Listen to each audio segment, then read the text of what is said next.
ఇటీవల కాలంలో విడాకులు తీసుకునే వారి సంఖ్య ఎక్కువగానే ఉంది. అందులోనూ సెలబ్రిటీల గురించైతే ప్రత్యేకంగా చెప్పాల్సిన పనే లేకుండా పోయింది. ఏ రోజు ఏ సెలబ్రిటీ విడాకుల గురించి ప్రకటిస్తారో అనే విధంగా పరిస్థితి మారిపోయింది.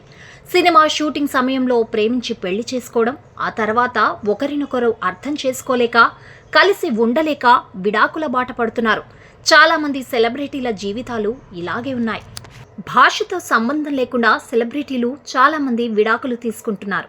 తెలుగులో నాగ చైతన్య, సమంత, పవన్ కళ్యాణ్, రేణు దేశాయ్, డైరెక్టర్ క్రిష్, చిరంజీవి కూతురు శ్రీజ, నాగబాబు కూతురు నిహారిక, ఇలా చాలామంది తెలుగు సెలబ్రిటీలు విడాకులు తీసుకున్నారు. తమిళంలో కమల్ హాసన్, ధనుష్ వంటి వారితో పాటు బాలీవుడ్లో హృతిక్ రోషన్, ఆమీర్ ఖాన్ వంటి సూపర్ స్టార్లు సైతం తమ వైవాహిక జీవితానికి గుడ్ బై చెప్పి ఒంటరి జీవితాన్ని గడుపుతున్నారు. తాజాగా ఈ లిస్టులో స్టార్ సంగీత దర్శకుడు ఏఆర్ రెహమాన్ కూడా చేరారు. ఏఆర్ రెహమాన్ భార్య సైరా బాను తన భర్త నుండి విడిపోతున్నట్లు మంగళవారం రాత్రి ప్రకటించారు. ఆమె ఏఆర్ రెహమాన్ నుండి విడిపోతున్నట్లు ధృవీకరిస్తూ ఓ ప్రకటనను విడుదల చేశారు. తమ మధ్య సయోధ్య చేయలేని దూర్యం పెరిగిపోయిందని, అందుకే ఈ కఠిన నిర్ణయం తీసుకున్నానని సైరా బాను తన ప్రకటనలో చెప్పుకొచ్చారు. ఏఆర్ రెహమాన్కు ఆయన భార్య విడాకులు ఇవ్వడంపై సినీ వర్గాలు ఒక్కసారిగా షాక్కు గురయ్యాయి.